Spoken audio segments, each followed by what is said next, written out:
How to hide your following list in your Instagram.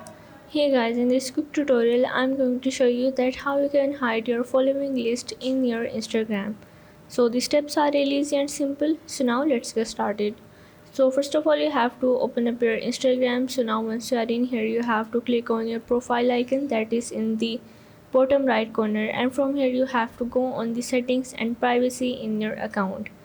So now once you are in here you just have to simply go on the search bar, and here you have to search for the account privacy.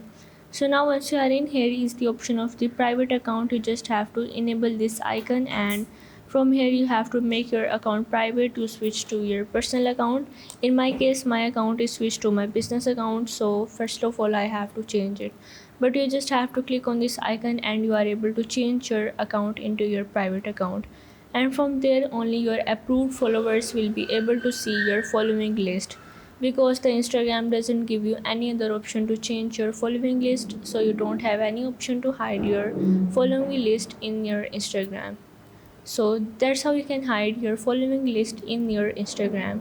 So if this video helps you out, make sure to like and subscribe the channel, and see you in the next video.